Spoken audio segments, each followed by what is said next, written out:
Welcome, everybody, to the March 2026 astrology forecast. I'm here again with my friend Aaron Fogel.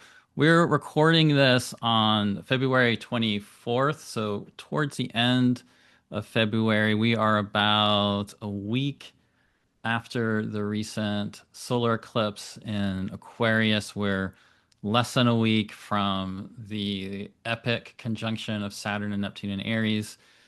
So, Aaron, how are you feeling so far just about what actually has happened in February with these really major alignments and what you're sensing about where that's leading us as we enter the month of March here?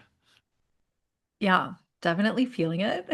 It's kind of predictably has the energy of being thrust into the deep end a bit, is how Hmm. February has felt to me. Um, and I guess also, like, before we started recording, you and I were briefly talking about the feeling of time really speeding up, or a sense of time kind of converging in a way. And that's how February has really felt. Like there's pieces of the past converging with the present and the future. And there's a real intensity to it. And in a way, eclipses always feel like that to me. So that's kind of heightened the feeling of that, I guess. Yeah, and there's certainly so many things that are going on right now that are really evocative of Saturn and Neptune coming together, and Saturn and Neptune being set off by this eclipse, which really just has brought this discharging of all, like we typically talk about eclipses bringing all these sort of unseen, latent things building under the surface, like into visibility and out into the open. And the Saturn Neptune alignment has been building for so long, and it very much also has elements of the unseen and the seen, since Saturn is the most visible, furthest out visible planet. Neptune is the furthest out proper planet, yet we can't see Neptune. And there's so much about them having to do with like the seen and the unseen, and their alignments and always going with reality really shifting and changing in powerful ways.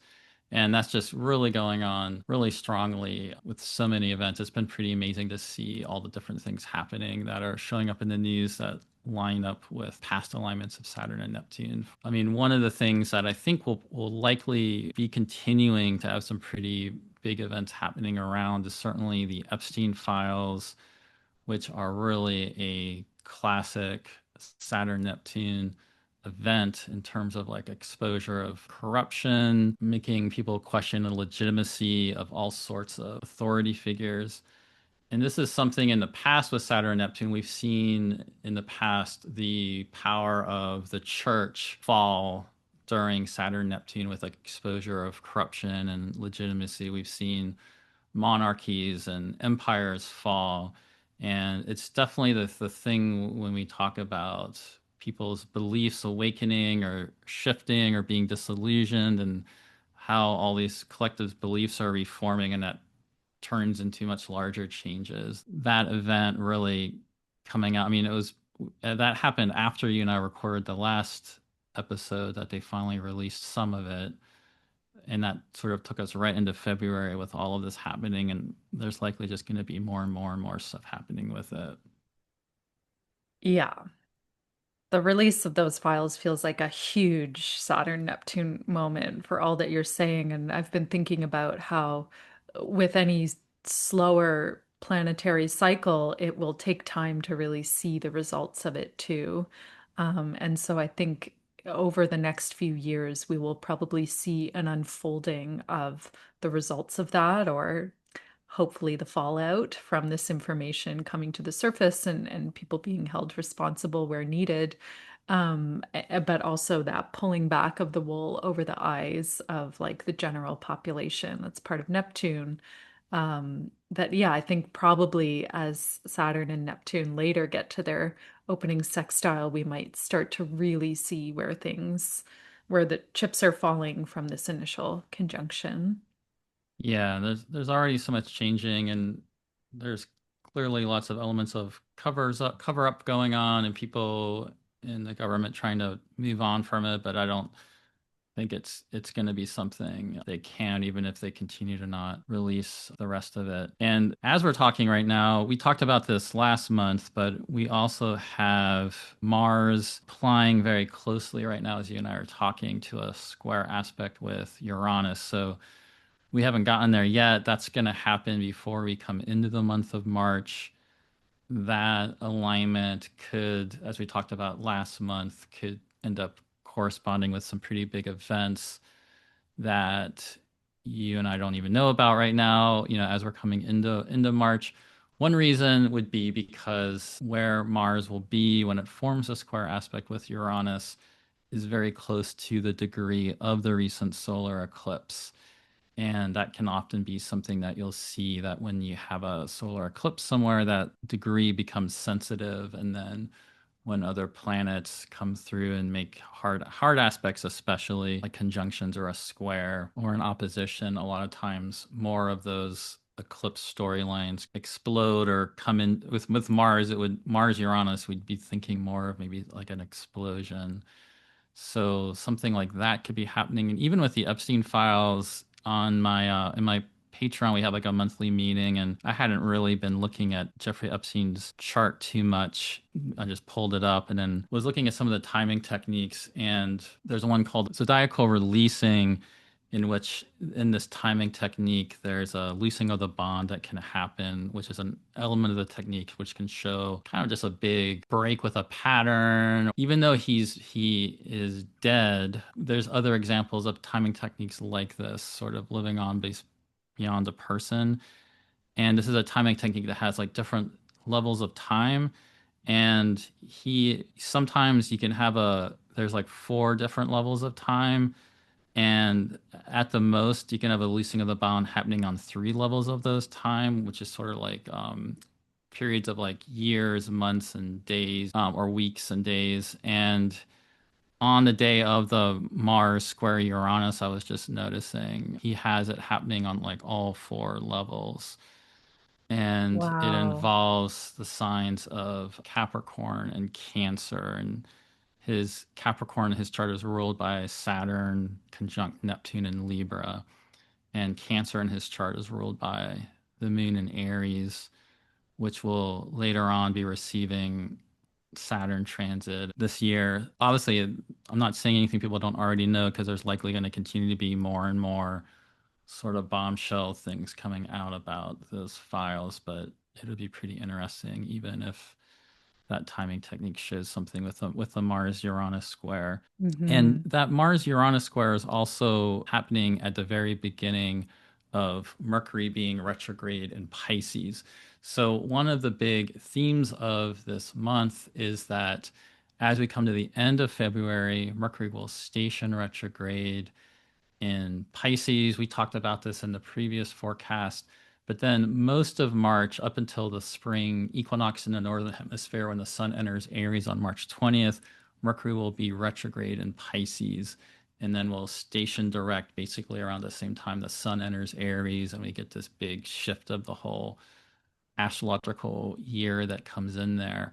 So that's going to be a very dynamic shift. But now we no longer have Saturn in Pisces. We no longer have Neptune in Pisces. And we're going to get this big activation of Pisces with Mercury just moving back and forth. The first week of March, as we'll talk about, there's even a little stellium of Mars, the Sun, Venus, and Mercury all in Pisces. But yeah, is there anything about just that attention that Mercury is bringing to Pisces that it makes you think about now that Saturn and Neptune are no longer in Pisces?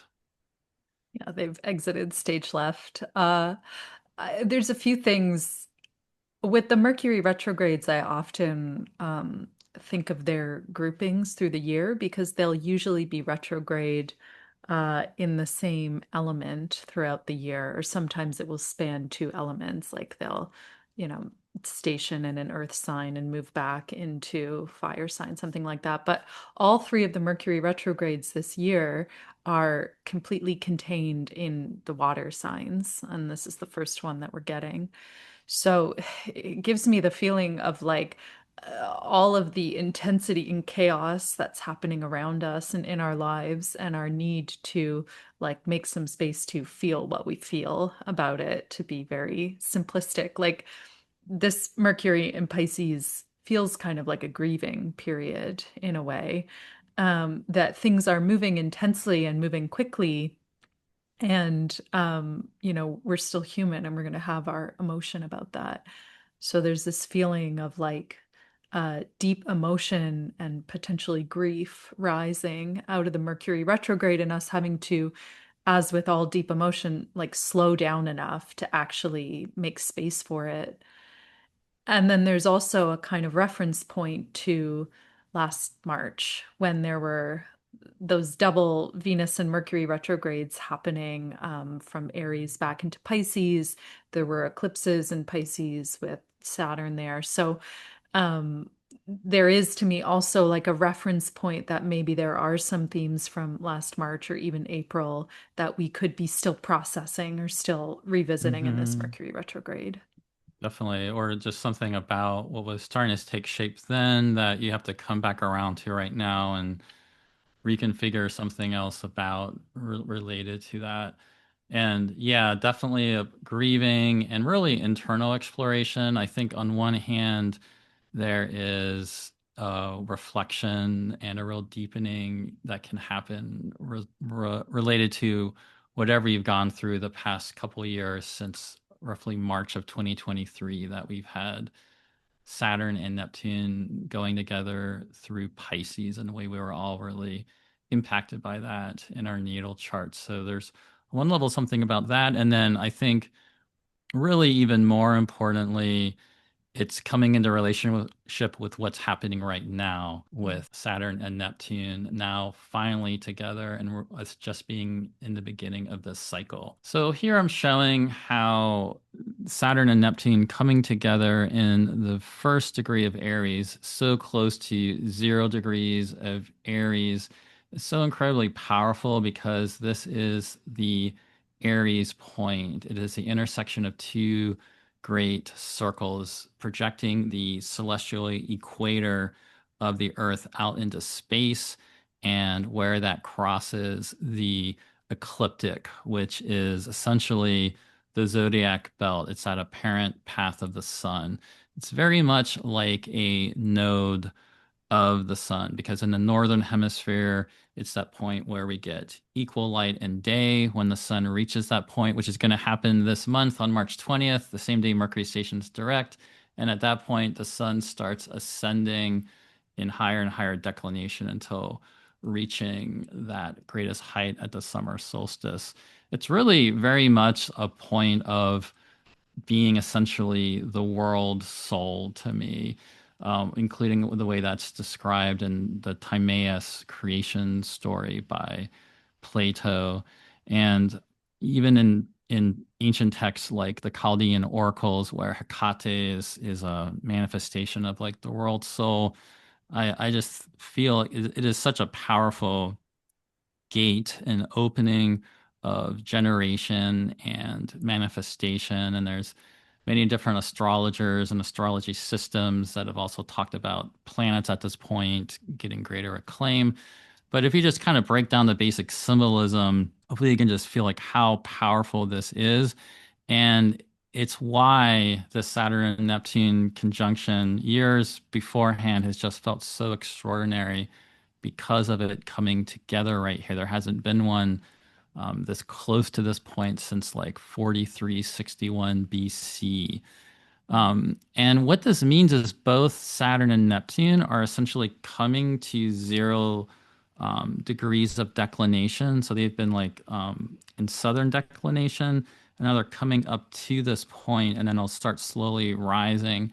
And although they had their conjunction by zodiacal degree in February, it will be around March 16th that they will be at the exact same declination, which is about 32 minutes south of 0 declination. So them actually coming together exactly in declination, I think could actually feel a bit like another manifestation of a Saturn and Neptune conjunction. And to me makes it feel very much like this whole opening part, basically all of March, still has a quality of them in this exact conjunction because of them actually coming together in declination at that point. And then Saturn, by the end of the month, around March 27th, will actually reach that 0 degrees of declination. Neptune will not get there until a month later, towards the end of April. And then Neptune will be moving back and forth. It'll come back there in September 15th to 17th of 2026. And then at the end of February, basically a year from now, Neptune will still be crossing back and forth. So that is just another element of it to me that is incredibly powerful about this. I love that. And I love that you're looking at the declination too. I hadn't done that until you suggested it here. And there's something very regulating about planets being at zero declination and something very like beautifully neurodivergent about planets that are out of bounds or like, really far in their declination. Like they're Hmm. totally doing things in their own way outside of the normative way. And that zero declination is the normative point. So, as much as I've been thinking about this Saturn Neptune conjunction, at the zero Aries point, which I love, as you pointed out, is like this point of the world soul. It's very much a birth portal. Like that 0 degrees of Aries is like the opening of the womb, where the birth happens, or that threshold between being in the state of the soul and actually like incarnating into the world. So looking at the declination point and how close they are together in declination as well feels like an extra layer of this like regulating energy as they cross into incarnation or they cross some kind of threshold into this new like chapter that we're beginning. Yeah, and while these conjunctions are always incredibly powerful, it's a thing that just puts this one sort of over the top and has always made me wonder what will actually happen. And it's the reason why it can just be, even though the way things are changing, the way time feels like it's really speeding up, a lot of things going on can be really overwhelming. It's definitely a time to do whatever you can to figure out what it is you want to do and just take that Saturn step by step action of laying that foundation and moving towards it, because it's just such a moment of just extraordinary creation for them to be coming together right here. Hmm. So, with March of 2026, just to give a big overview of it in terms of just when planets are changing signs and when planets are stationing, we have Mars entering Pisces at the very beginning of the month, which will then lead to a few days where from March 2nd to March 6th, in which we'll have Mars, Mercury, the Sun, and Venus all together in Pisces, and this Pisces area of the chart getting very activated. And that's going to be a big theme for the rest of the March, with Mars being in Pisces. Then on March 6th, Venus will leave Pisces, come into Aries, and of course, immediately make contact with Saturn and Neptune in Aries. And so that's going to be another big theme of March, is that we will have the Venus principle or archetype and our relation with Venus and everything she stands for coming into relationship with this new Saturn and Neptune alignment. That's going to be a big impact for all of us. And then we get two big stations. So we get Jupiter stationing direct on March 10th, followed by Mercury stationing direct on March 20th, which is the same day that the Sun comes into Aries. And then in the days following, the Sun will make conjunctions with Saturn and Neptune in Aries. And we once again get a big amplification of these new Saturn and Neptune themes. And then at the very end of the month, Venus will enter Taurus. So interestingly, we start March with Venus exalted in Pisces. We end March with Venus in her earthy home of Taurus, and we spend most of the month in between with Venus in Aries, which is the opposite sign of her home in Libra, and has this really fiery, dynamic quality and expression of Venus that we'll be all working with. And that, Venus in Aries is obviously very fiery, can move really fast, really get things set in motion. And so it's also interesting that we have Jupiter and Mercury both stationing direct, and then basically everything from that point forward, we have a little period here where all the planets are moving direct. And that's another kind of big overarching theme about March as well. Is there anything about just that sort of broad overview of March that comes to mind for you to mention or talk about? Yeah, I think one of the things is just that it's perhaps less intense astrologically than February. Like there's just that starting point where February was such a huge and is such a huge month, that the astrology of March feels a little more normative almost in a way. But one of the things that really sticks out to me is there's an interesting dichotomy happening in the planetary dignity. Because, like you were saying, Venus will leave its exaltation of Pisces, enter Aries, be in detriment for most of the month, and then at the very end of the month, enter Taurus again. Um, and, and so we've got Mercury also moving retrograde through Pisces, where it's in detriment. So we've got Mercury and Venus in their detriment. But we've also got this prominent Jupiter stationing in Cancer in the sign of its exaltation. And shortly after, we have the Sun moving into Aries, where it's in its exaltation. So there's an interesting mixture of, it makes me think about that sort of trope of life where we're not going to have things just be plain good or plain bad at any time. There's always this sort of strange mixture of some things being really lush and beautiful in our lives and other things being a bit of an uphill struggle or an area where we have to put in more effort and more work. Absolutely. And we can talk more about that. But yes, Jupiter will be exalted the entire month. Once we get to March 20th, the sun will be exalted. Venus begins the month exalted. So those exalted expressions, we can really idealize them and symbolically they're all really powerful placements for these planets where they're all sort of lifted up until their greatest like honors and theoretically their greatest expressions, but that never lines up with necessarily everything just going in this way that feels exalted for us in life. And I know in astrology, Venus coming into Aries, which is known as her detriment, although I prefer the term inversion because to me, Mm. really the symbolism there is more of this oppositional quality of Venus being in the sign of Mars and the exaltation of the sun, as well as Mercury, of course, who is in fall in Pisces and also in the opposite sign of its detriment, and Mercury, of course, being retrograde as well.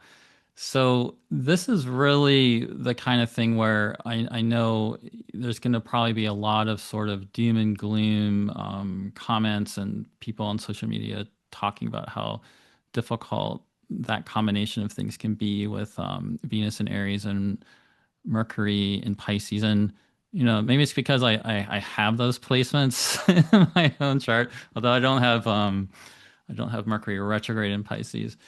But I would, we all these things are things that the planets have to move through and be part of.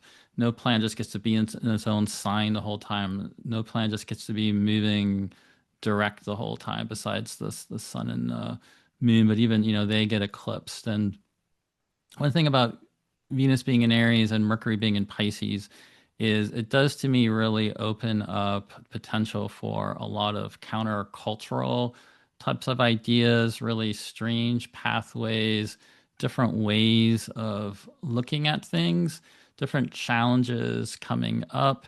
And especially in the way the Mercury retrograde process works, the challenges, if you do go through a delay, if something is taking longer than you want or not coming out as clear as you want at first, and you're having to rework it or keep developing it and or coming back to it in some kind of way, these always tend to be really important and really ending up leading us into some positive ideas in the end. Yeah, I'm also a huge fan of planets in detriment and fall. It's just like they're kind of like the punks of essential dignity.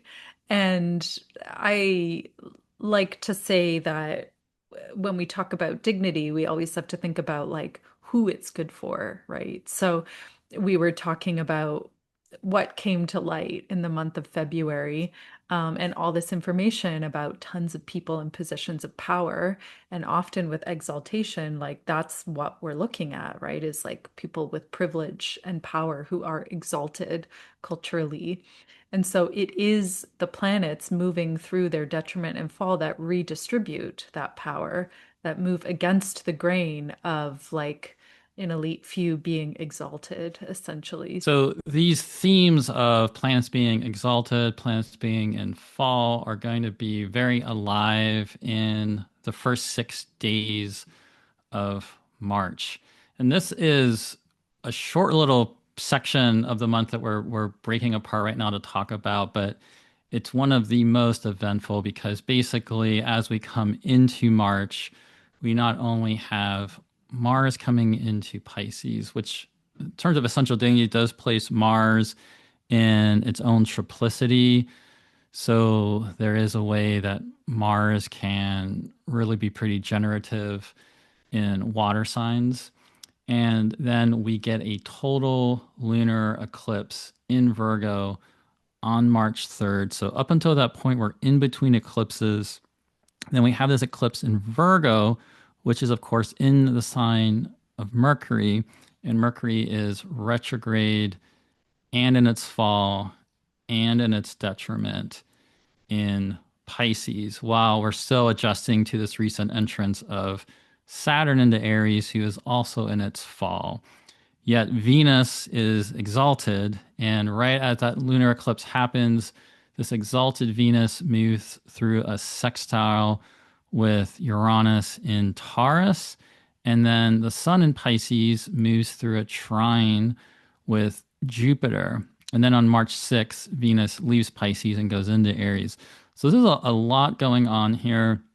This total lunar eclipse is obviously going to be incredibly dramatic, could be quite disruptive for a lot of people.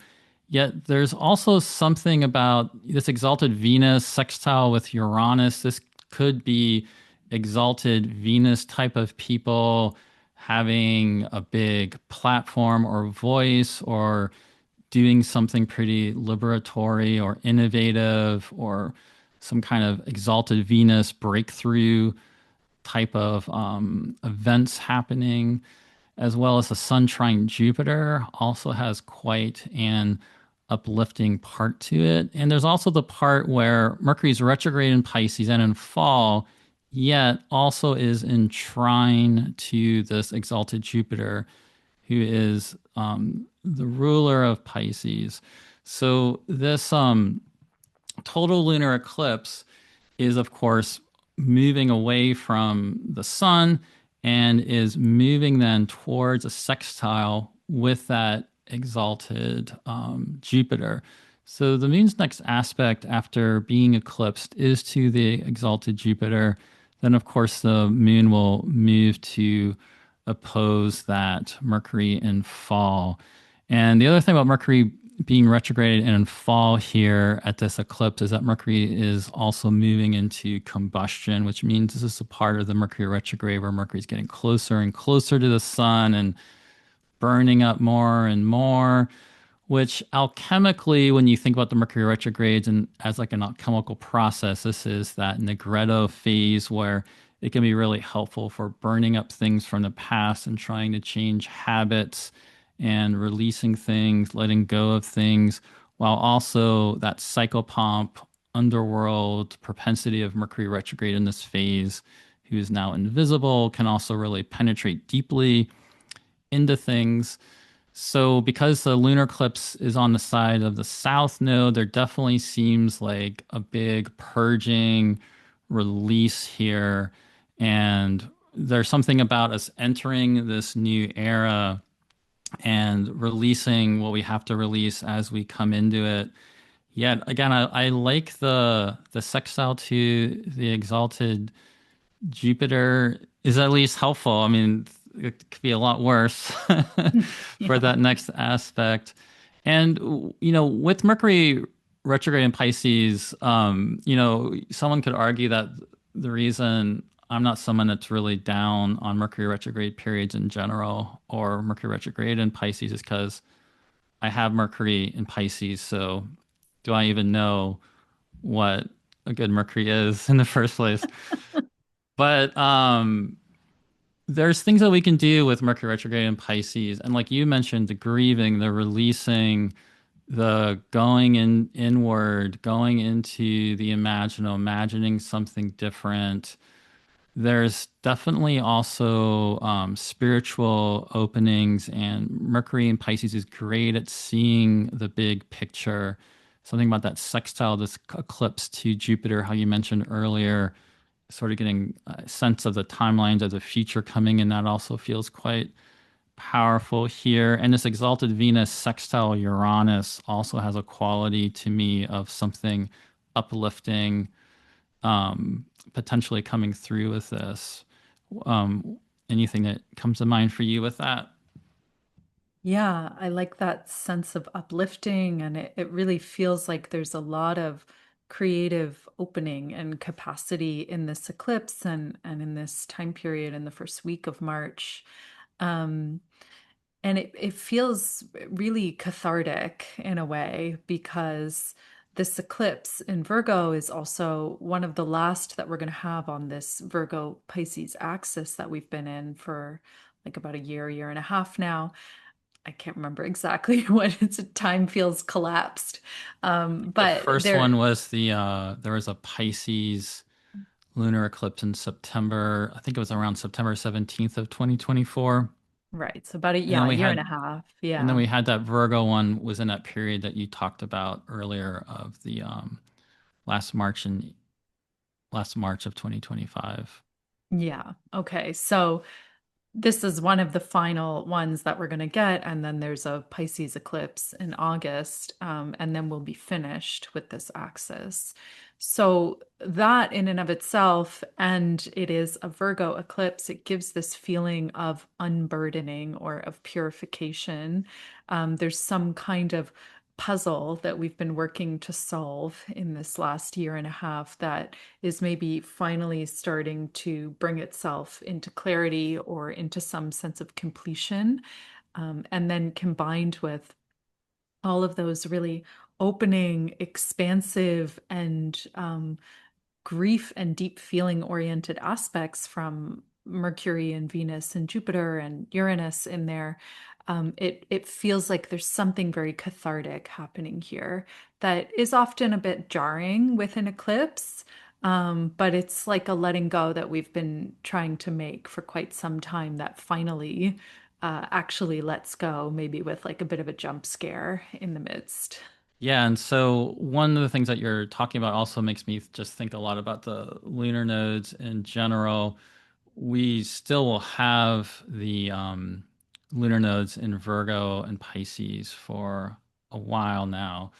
Not until I think it's in July, if I'm remembering right. It's Mhm. around July that they will end up Yeah. switching into Aquarius and Leo. And we did already get that first of the Aquarius series of eclipses, but like you're speaking to, this is going back to something we've been going through since 2024 when these eclipses started coming in. And there's a lot in Pisces at this opening part with Mars in Pisces, the Sun in Pisces, Mercury retrograde in Pisces, Venus in Pisces, and the North Node in Pisces. So, this big activation of Pisces, we've all been dealing with the North Node there for a while. For some of us, there Could be new, exciting things happening in the Pisces part of your chart related to the North Node transit there, but also likely, especially with Saturn and Neptune having been there for a while, and with everything else going on right now, it's also just been a lot of confusion and confusing things happening, working your way through sort of like the different mysteries, like you were just talking about. I really like that idea. And with this being the moon being eclipsed on the south node end of it in Virgo, and Mercury moving into the heart of the sun for this reanimation and rebirth a few days later, this does feel like a moment of sort of finding that key to unlock the secret or unlock the inner chamber of these much deeper realizations about whatever's been going on for you. Yeah, I love that. Like something kind of uh coming into that key and lock, which does feel like the series of planets that have been passing over that North Node in Pisces is like something being unlocked. Each one of them having been in that cluster that we got in January, where the Sun and Mercury and Venus and Mars were all bundled together so closely in Capricorn, and sort of one by one they've been unleashed and are passing over this the North Node now. It's making me think of one of my best friends has Mars in Pisces natally. And when she was younger, she was heavily involved in competitive water polo, which I think is such a perfect Mars and Pisces symbol. And she always talks about what a spiritual experience it was, because you Mm. have to feel as you're moving in the water, you have to feel your teammates and you have to be in this kind of profound state of interconnection with the other people that are moving around you and also with the water itself. And that when she could kind of get herself into this like zone, which to her felt very spiritual, of that interconnection, that's when the goals would be made. So it does kind of have that feeling of like allowing ourselves to surrender into that deep, deep state of connection with Pisces is kind of the only thing that lets us open something up with it.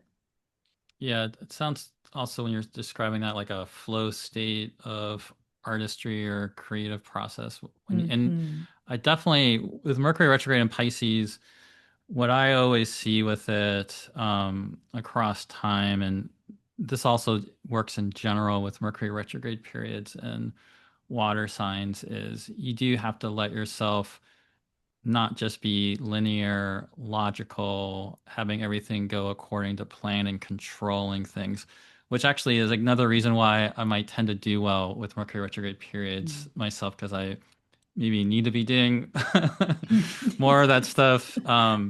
So if you are somebody that wants to just be controlling things and having this plan and everything's logical, linear, and the straight path to something, that's going to tend to not always work very well. And that's where things could get especially frustrating, I think, with this time period. But if you can instead enter more of that type of flow state you're describing, really paying attention to the synchronicities around you, letting yourself really enter this more sort of non-linear, inner guided, intuitive process and direction, and let yourself just sort of move with that and be led to what's coming up moment by moment. Obviously, you can have still longer term plans you're still working towards. And in fact, Mercury and Pisces can be quite good at holding that much larger vision. I think that will be really available also with this, with the trine to an exalted Jupiter in Pisces, in Cancer, I mean, but especially Venus exalted in Pisces coming right into the sextile with Uranus to me really feels like big visions can really be opening up. And so I think there's also something about having this inner trust in taking that leap of imagination and vision of what's possible. Hmm. Love that. So once Venus comes into Aries, we are in the waning phase of the moon. And this period from March 6th to March 18th basically takes us from Venus coming into Aries and activating the Saturn and Neptune conjunction up into the new moon in Pisces, which is going to happen on March 18th. So this is a period where a lot of stuff gets moving. I think obviously the first 6 days has a lot moving, a lot changing because there's that total lunar eclipse. There could be just something that takes you in a different direction than you're really realizing. Some of us have eclipses happening, nothing that big necessarily happens. Some of us have eclipses happening when stuff just really all starts going down. And so for some of you, that might be the case.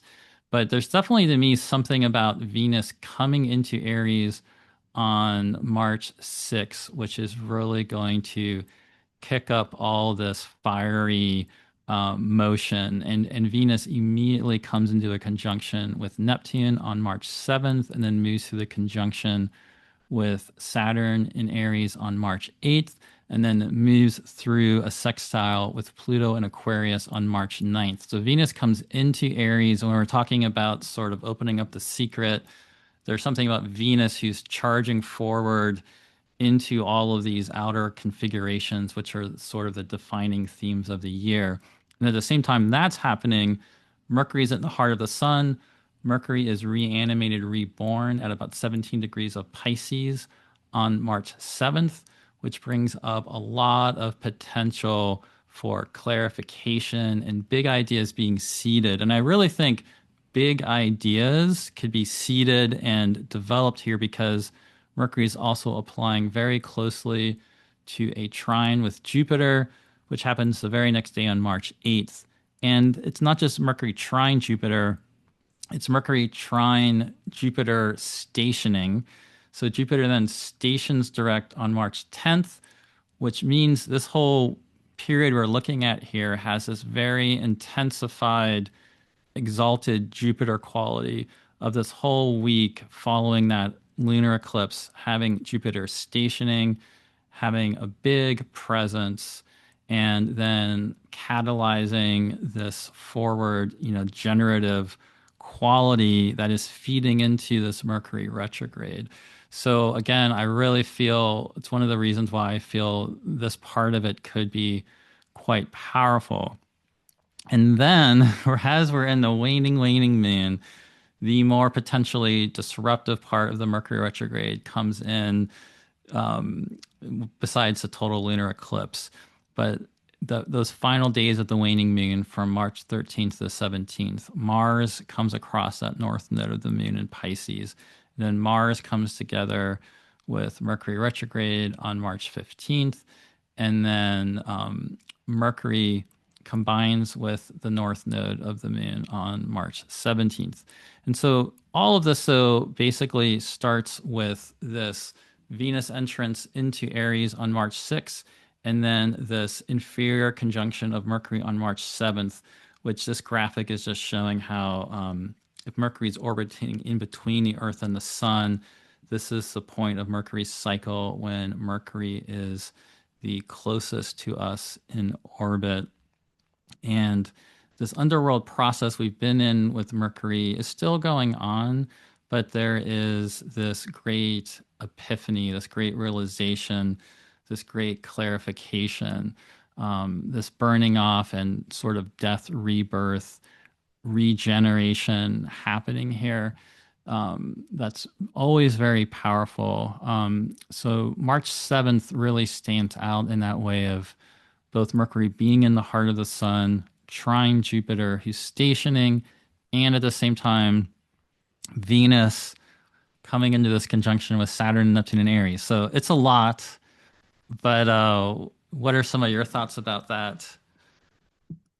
Yeah, I mean, pay attention to your dreams around this date, Yeah, especially if you keep a dream journal. But yeah, certainly, I find that these inferior conjunctions are really like the moment to pay attention to in any Mercury retrograde cycle. That moment where Mercury does meet the sun, like you said, is some kind of revelation or an understanding that bubbles up from the deep. And if Mercury has to do with our thought and our brain process, um, the reason that I love Mercury retrograde and Mercury in detriment is that it might speak more to our right brain type experience, those kind of intuitive dreaming places. And this is a moment where, like, the veil between the conscious and the subconscious experience becomes very thin, and something from our subconscious has an opportunity to reveal itself during these conjunctions. So I find them to be quite powerful in general. And then, because of all those other layers that you were touching on, this one is particularly creative and imaginal and really interested in looking at what is beyond the boundaries of what's happening. So even if we find ourselves presented by some hard reality of the eclipse a few days before, or just kind of everything else that's going on, this here maybe offers us a vision or an imagination about something else that could be possible. Yeah, absolutely. And there's no planet in Scorpio at this time, but the moon is in Scorpio at this time. So I do think it's also interesting and on this day when Mercury's being reanimated in Pisces and so close to the trine with Jupiter that the moon's going to basically be moving across Scorpio, moving from the trine with Mars towards a trine with Jupiter and Mercury and the Sun. So there's going to be even like this grand water trine Mm. activated by the moon, which even more intensifies this ability to do what you were just describing, as well as what you were saying earlier about like the water polo and being in the water and feeling all around you and really feeling in the networks of relations and a lot of that interior intuitive guidance. I'm curious, so with Venus, so we were just looking a moment ago at the total lunar eclipse. We had an exalted Venus in a sextile with Uranus. What's your feeling about just in this short period of time, Venus moves through that sextile with Uranus while exalted? And then we have, like we were talking about earlier, this big change in essential dignity of Venus going from being exalted into the opposite sign and into Neptune and Saturn. It's a pretty dramatic transition here for Venus in this week. Yeah, I think of a kind of experience of collective anger there that's Yeah, probably absolutely. rising up. Yeah. Hmm. And especially as you were saying, as soon as Venus enters Aries, it touches that Saturn Neptune conjunction, which has been so much about disillusionment and these pieces rising to the surface of our collective awareness. And it seems worth mentioning that it's not long ago that Venus just reappeared in the sky and made Hmm. its heliacal rise sort of mid-February, while it was in Pisces. And so, having reappeared from the underworld, the goddess is charged and Yeah. like ready to go to war, essentially, is how it feels. But for Venus and Aries, it's a very purposeful kind of war. It's war because of the injustice of the world, not just war for the sake of it.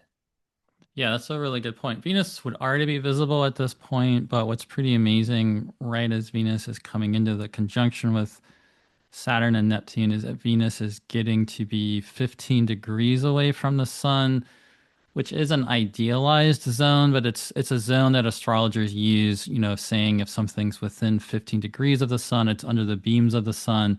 In the case of Venus, she'll be visible way earlier than that, but it is sort of like a platonic idealized zone of invisibility. And I do find that even in the case of a planet like Venus, who already would have had the heliacal rise, I know in where I live in Portland, it happened even in the first week of February, according to astronomy programs.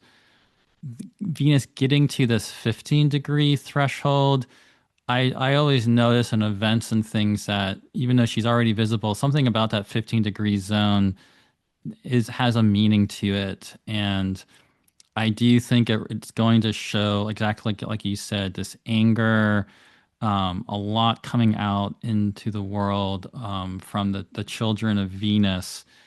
And I think there's already been a lot of disillusionment for people, and that could be happening for people watching this related to things in their life. But I think in the end, this is going to be a lot of clarity. So, like, if you've been in a relational dilemma or a choice about something that relates to Venus in your life, and you're going through that process, probably Venus moving through Neptune and Saturn is going to help awaken more of those dynamics that'll and ultimately help you make that decision, or more information comes to you maybe about something that you hadn't been seeing and so forth. And the thing about the kind of disillusionment that can come with Saturn and Neptune always is that's a difficult experience, but it's also always awakening you to what was already going on anyway, and now you can make the change you need to make and so forth.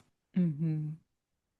The other thing about this is that this conjunction of Mercury and the Sun is very close. It's about a degree away from the projected degree of the star Anka in the constellation of the Phoenix when you project that star onto the ecliptic. And I really just want to bring this in for just the symbolism of the Phoenix. So that symbolism of the Phoenix to me is just incredibly powerful because I feel Venus with Saturn, Neptune has this Phoenix quality, Venus becoming visible. There's already this burning it down, something emerging out of this fire, things being reshaped. The Phoenix as this uh, symbol of basically like creation out of chaos and something emerging into the world. So that going on at the same time, I just think it's really powerful symbolism to me. And this idea of, even though Mercury's in a water sign in Pisces, because Mercury's so close to the sun, there is this quality of something being burned up. And so there is this kind of phoenix quality of something being burned up, and out of the ashes will come this whole new vision or path or idea or something else.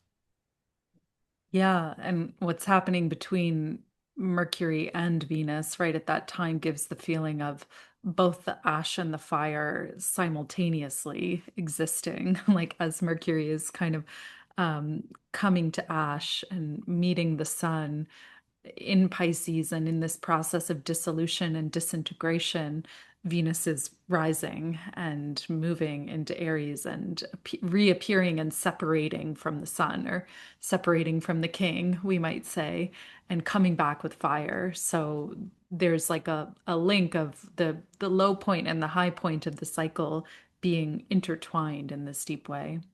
And there's something too there about, you had mentioned the essential dignity challenges of and the mixture of things. So we have on the one hand Mercury in fall and detriment in Pisces, having this exact trine to an exalted Jupiter who's stationing. So there is something where, as much as Mercury in fall and Pisces can be lifted up, there is that quality of the ruler of Pisces bringing in some support there. Yet Saturn in fall and Venus in detriment are sort of joining forces with Neptune, where, I think with the Saturn in fall element, that really goes with how, to me, we're seeing all these systems crumbling and different authority figures really trying to charge fast ahead in ways that are really not effective or working very well. And we're all kind of caught up in all of that. But I think on the other hand, like you're saying with like the anger of Venus, there seems like there could be a lot of countercultural community building, resistance in one way or another, all building here as that's all forming here. Yeah, my primary feeling or phrase for Saturn and Aries, especially in this time, is things happening before we're ready. And I think that's part of the feeling of everything being so fast is that we don't have the readiness that Saturn prefers to feel when it's in the sign of Aries, that things are just sort of moving ahead at top speed.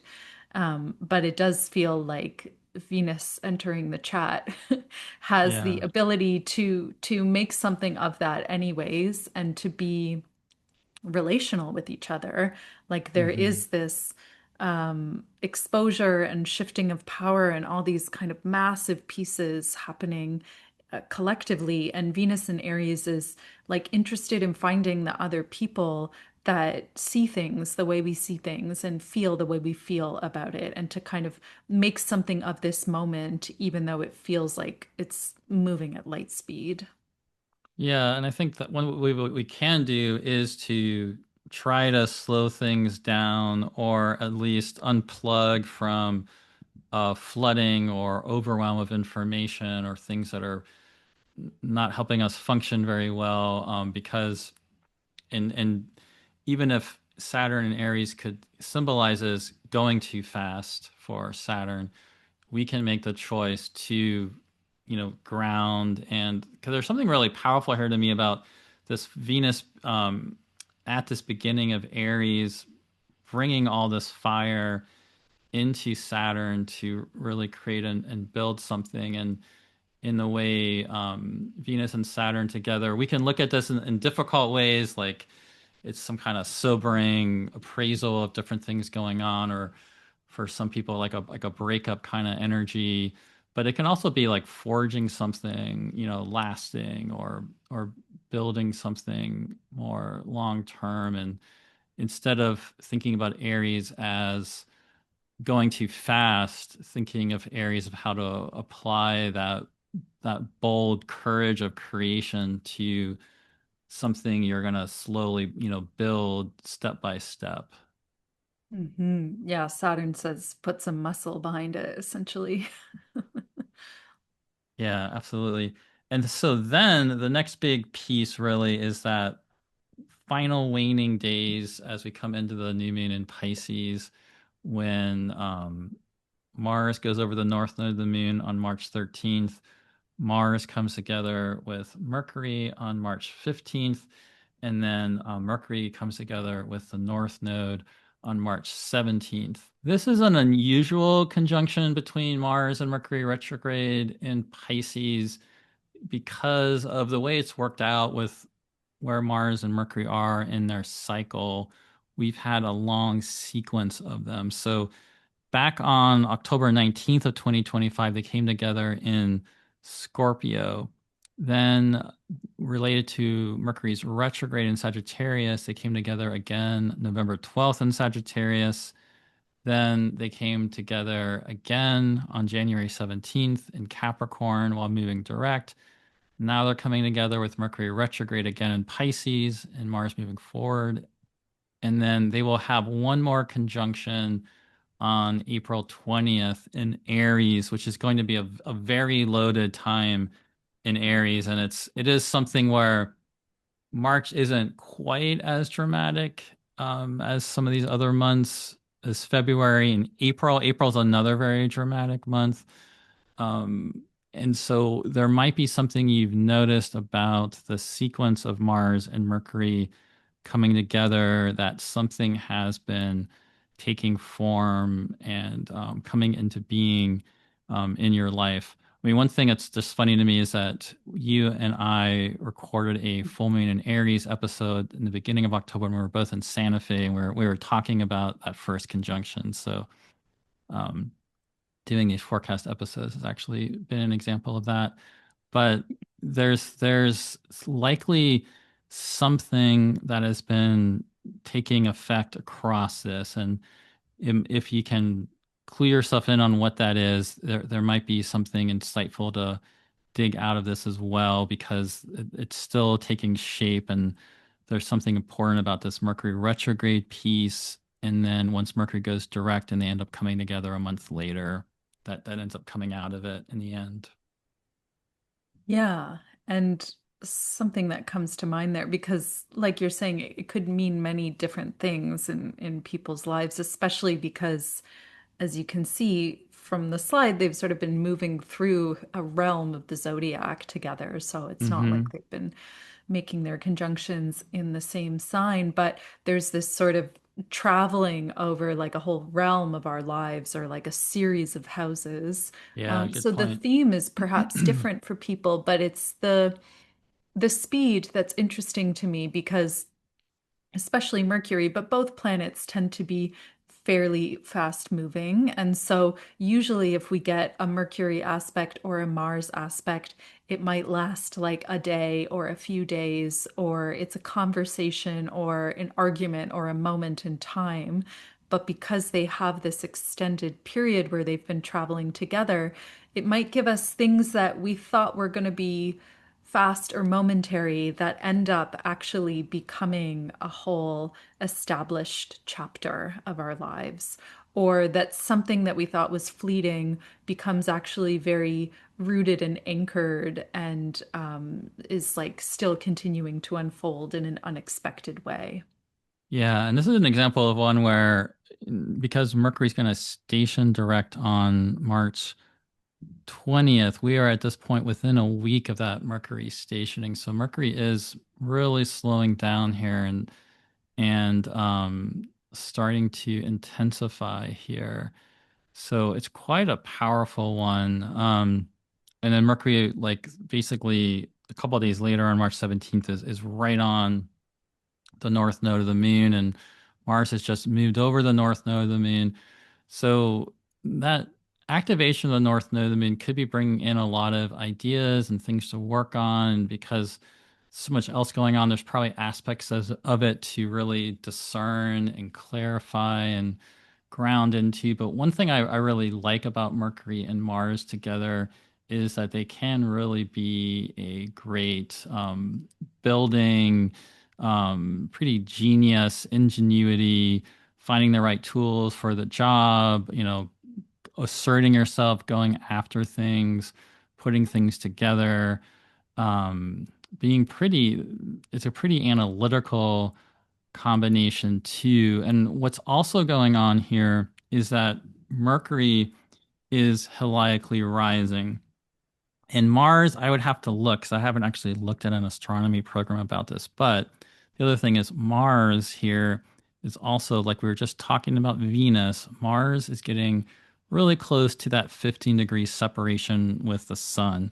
So both Mars and Mercury are coming into that 15-degree separation from the sun, which means in that idealized 15-degree zone, they're both becoming visible here. And I, again, like we were talking about Venus becoming visible and going into Saturn and Neptune, I think this is another symbol of a lot of movements and people that are fed up with the way things have been and so forth, really being pretty fired up and um, things really erupting out, things becoming seen.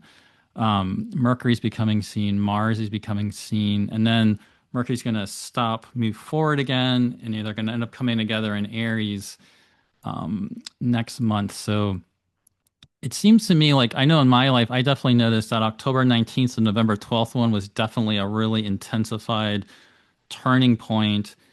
And that was the one that involved the first one was direct, then it was retrograde. Then we had a little bit of a space and I felt like in my life at least things got on track across the January 17th one.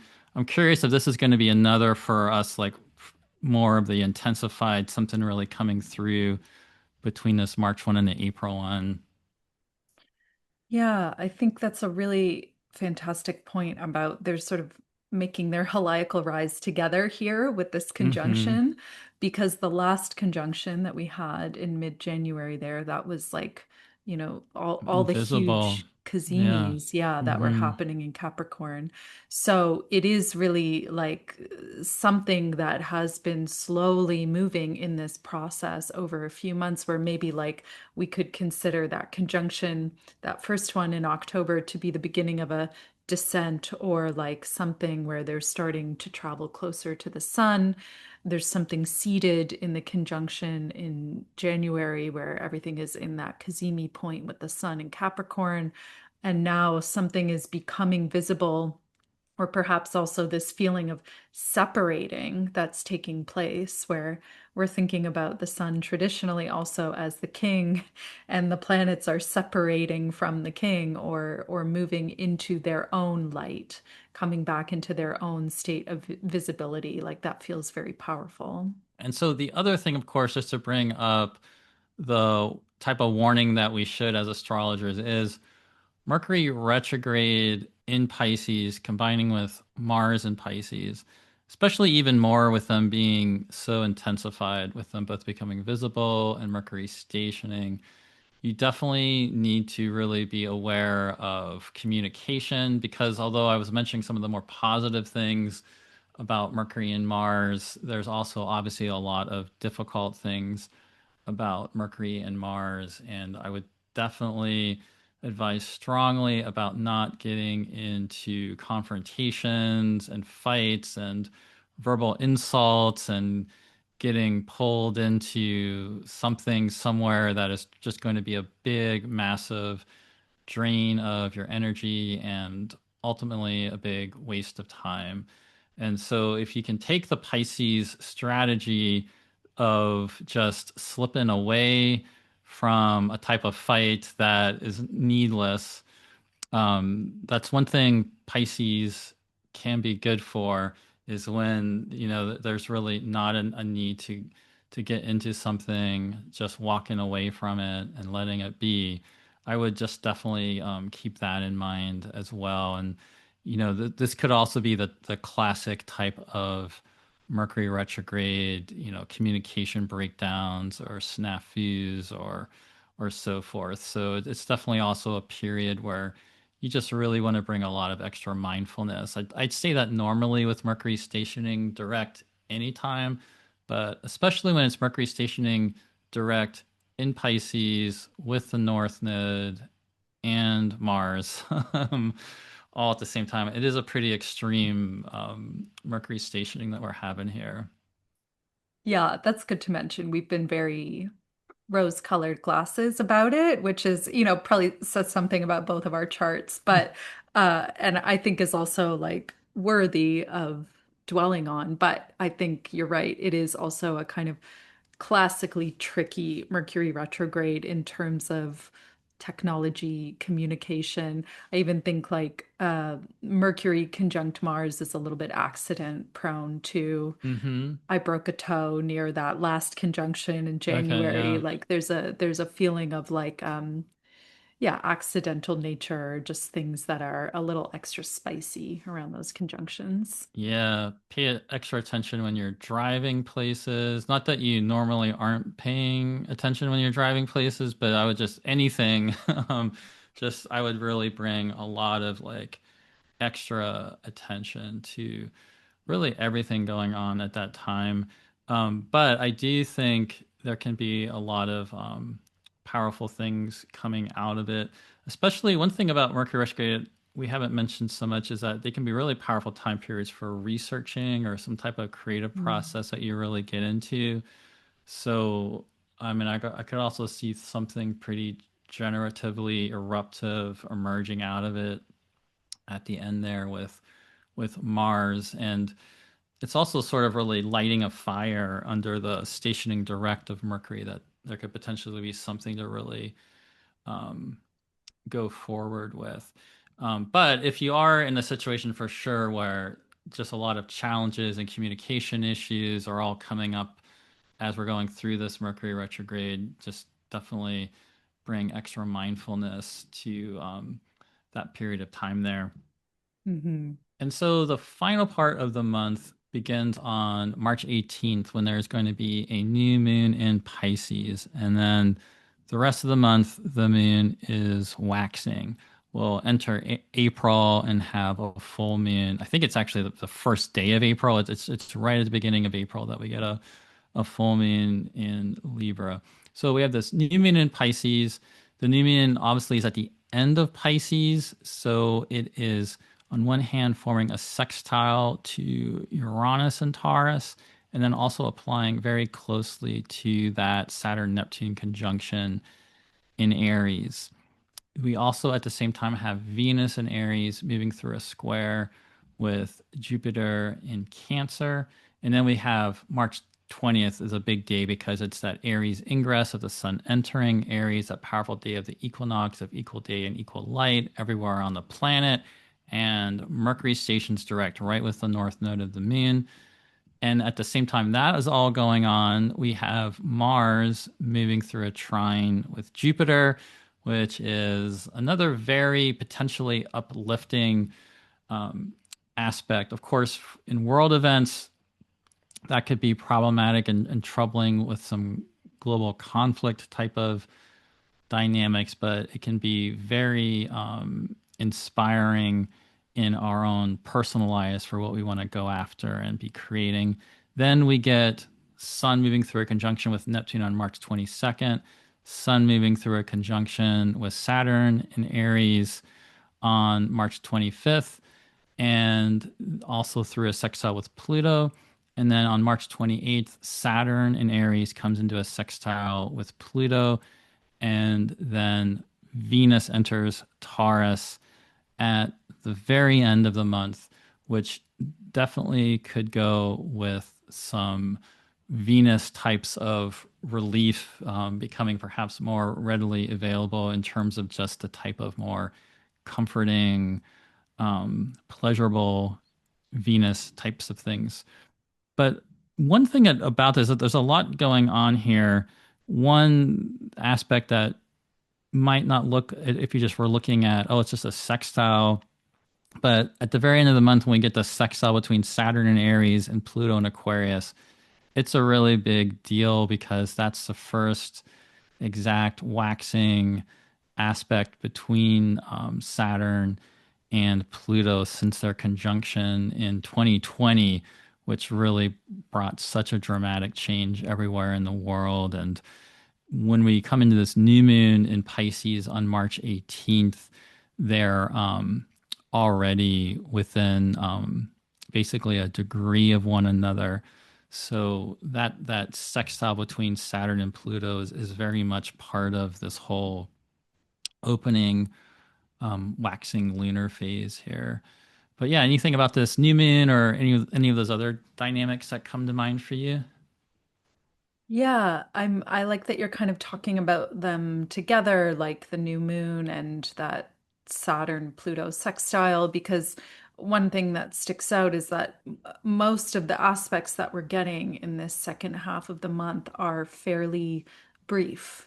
Like Mercury stationing direct it's slow in that process, but it's still a moment with Mercury. It's not extremely long. And so the new moon is like this moment in time, and those meetings of the planets in early Aries are these moments in time. But the Saturn Pluto piece is a much longer story that's starting to have this moment of culmination or expression of something. So again, it has the feeling, even just with this lunation, of things moving very quickly against a very slow backdrop in a way, Mm. and that there are these rapid speed ingresses and aspects happening between the planets, especially through the month of March, but also some of the slower stories between the outer planets are starting to come into exact aspect as well. Yeah, one thing I like about that with what you're talking about there is the significance and relationship with Uranus because we had talked in February how huge Uranus is all month and it's all like these big hard aspects like jolting, catalytic things going on with Uranus, with like Uranus stationing and planet Venus and Mercury square Uranus and the eclipse square Uranus and then Mars square Uranus at the end of the month. Mhm. And this is a new moon in Pisces coming in then that is forming a sextile to Uranus. And in fact, it's moving away from that sextile with Uranus into a conjunction with Saturn and Neptune. So it feels very recentering to me and reorienting to the big dramatic changes that came in February. And I think that sextile with Uranus, I really like for, especially being here at the end of Pisces. This very, very end of Pisces really is a place of really dreaming big and just having a lot of passion for sort of like your ultimate of ideal of what you want to really go for with your life. And with Jupiter now moving direct, Mars has come into the trine with Jupiter here. Um, there's something about that just really speaks to me about it at this moment.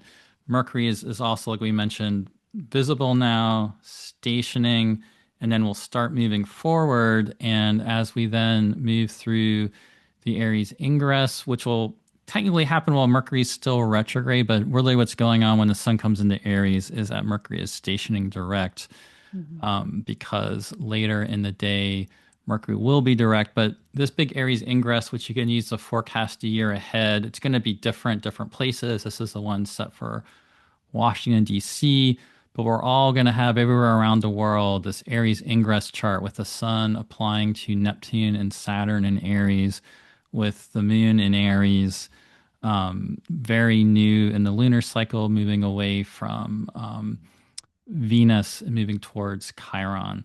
So it's definitely just a big theme everywhere. And it's a good example also of how important Neptune and Aries is going to be, because all these ingress charts that we're going to be having every single time, whether it's sun coming into Aries or the sun coming into Cancer or the sun coming into Libra, it's going to be Sun, Neptune on all of them. Mm. So Neptune and Aries is just going to have a huge influence. But then Mercury stations direct just later that same day. And what starts happening then is obviously Mercury's going to be slowly picking up speed and basically just sort of trailing behind Mars. So that's another interesting thing, when we were talking about the Mars Mercury, is that there's going to be then sort of traveling together. They'll actually come together a month later on April 20th, but they'll really just be sort of moving together for a while here. We then will have the Sun conjunction with Neptune on March 22nd, the Sun conjunction with Saturn on March 25th, and then that Saturn in Aries sextile with Pluto on March 28th. So there's also then something really interesting about, um, we sort of skipped over the fact that over the course of this month, Saturn goes invisible. Um, Right. Hmm. we can never see Neptune. So that sort of Neptune in the heart of the sun symbolism doesn't quite work as well, because it's not like we're going to end up seeing Neptune again. But there still is something about the sun and Neptune coming together every year, which can be pretty notable. But there's definitely something here being, reanimated about Saturn and the Saturn cycle coming in. So it's pretty interesting that it's happening basically at the same time that there is this waxing opening sextile between Saturn and Pluto. Pluto's another planet that can really speak to the unseen dimension, and these sort of underworld processes. And Saturn's very much in a underworld phase here as we come into that sextile. Yeah, I mean, for a moment, as you were talking about Mercury slowly following behind Mars, I was picturing this cartoon that I would see as a kid. I can't remember the name of it, but it was two dogs, and there's like this kind of cranky bulldog with like a really hyper little chihuahua that just kind of runs around him and goes, "What are we going to do today?" And I was just getting the feeling of Mercury and Mars in these last few months that have been like that, where they're a bit sibling-like and they have like a kind of love-hate relationship between them. But that aside, with my free association, I like what you were saying about Saturn having made its heliacal setting during this time as well. And that chthonic side of Saturn is often missed, where it also has um, this underworld capacity and sense of navigation to it, like Saturn being the bed of the rivers that lead in and out of the underworld itself. And so there is a feeling that our agreements need to be renewed during Hmm. this time period. There's been this kind of illumination of something with the Saturn-Neptune conjunction. And then as the sun comes to make those Kazimis, we have to renew something about our agreements and our commitments and the structures that we've built. But it really feels about um, maybe helping us see that there are things that we've agreed to that we didn't even know that we'd agreed to. And for that Mm. reason, we need to come back to the drawing table and build new contracts. Yeah, and that's certainly something everybody's feeling, I think, everywhere collectively in so many ways right now. But and hopefully that type of process can be starting to build with this, but certainly also could very much be going on in your own personal life with different really important relationships. Yeah, that the sun reanimating Saturn there so soon after the Saturn Neptune conjunction, and just as Saturn comes into that waxing sextile, which again takes us back to 2020 and how so much was just systematically dismantled with that Saturn Pluto conjunction. Mhm. Yeah, there's some kind of like inner architecture of the unseen that's really being opened up here. And while Mercury's still in Pisces, so we get this really long time of Mercury in Pisces. Mercury is moving direct at this point, though, also, and heading back towards a trine with Jupiter in Cancer as we come to the end of this month. So I'm also actually hopeful about that with whatever gets opened up for you during the Mercury retrograde process, that these aspects here at the end of the month can also really be helpful for, yeah, deepening into some of those inner realizations. Yeah, it definitely gives the sense that we may have more clarity by the end of the month or a little bit more information, or at least a synthesis of some of the chaotic information that we do have, than where we're starting off at the beginning of the month, which feels like we're kind of in the dark in a way. And there's this sort of like deep process of going inwards that happens throughout the month that, okay, by the time we get to the end of it, something is coming to light or coming to fruition. And Yeah, definitely. it seems worth mentioning with that Saturn Pluto sextile also that as we get into the summer, July especially, we're going to get a lot of exact trines and sextiles between some of those outer slow moving planets. And this is one of the first ones that we're getting, like you said. So, what's happening there at the end of the month also references or indicates something that will become even more expressed as we get into the summer. Hmm. Yeah, and there's even something interesting with that too about the new moon in Pisces on March 18th to me, because Uranus will end up being part of this later once Uranus goes into Gemini, and just how it's even like a new moon that's going from a sextile with Uranus into Saturn, Neptune. The moon will basically also sort of move through connecting all those Mm. planets at the beginning of the cycle. So that's also a really interesting part. And then, as mentioned, there is this really nice ending of the month with Venus coming into Taurus and returning to her own sign. She will, of course, immediately start coming into a square with Pluto, but that will be a point where we get Venus back operating in direct strength and expression, and that could also perhaps be a good time for just some Venus pleasures and different things that really kind of can bring you more joy and so forth. Making some deliberate, intentional connections with that there at the very end of the month. That's one thing that makes me think of at least. Hmm. Yeah, definitely.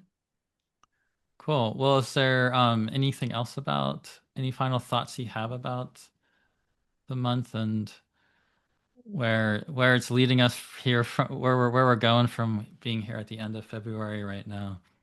We're just gonna kind of have to get in the river and see. It does feel like a bit of a fast-moving river, the month, and especially because so many of the aspects that we're looking at are with the sun and the faster moving planets. It does, I think, have a bit of a different energy to it than where we've been in February.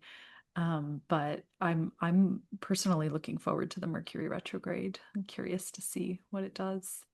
Yeah, it is going to be very much like a winding river that is bridging some really powerful astrological periods. So yeah, there is definitely some type of bridging here, even like a bridge or a ferry across a river of time, so to speak, that we're going to be traversing. But it's going to be really important, like we're saying, just to be paying attention to your dreams, the Mm. conversations you're having, different relational dynamics you're in, and hopefully it's going to really end up putting you on a much more clarified trajectory out of this really chaotic month of February that we've all been experiencing. And because it's all going to lead into a really another really dynamic month of April, which has some pretty like hard hitting astrology as part of it. Hmm. So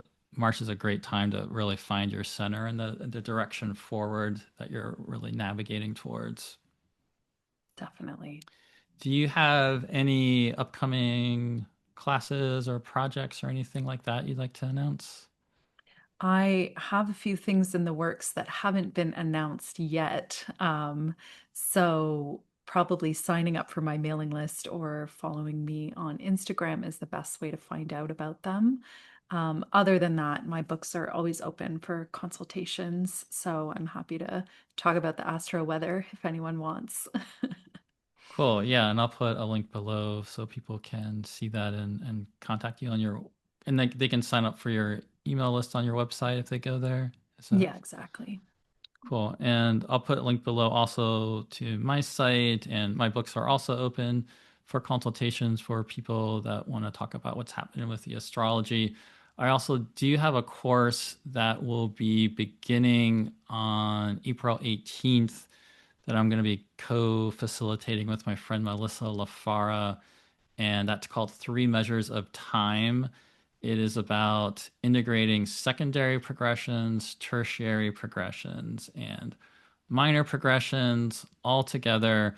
It's a really interesting way to bring up these different scales of timing with astrology that really can open up some different perspectives about your life story. And as we're recording this now, if you see this before the beginning of March, there is actually a discount code you can use to get $50 off the course. So I'll put a link below to that in case you're interested.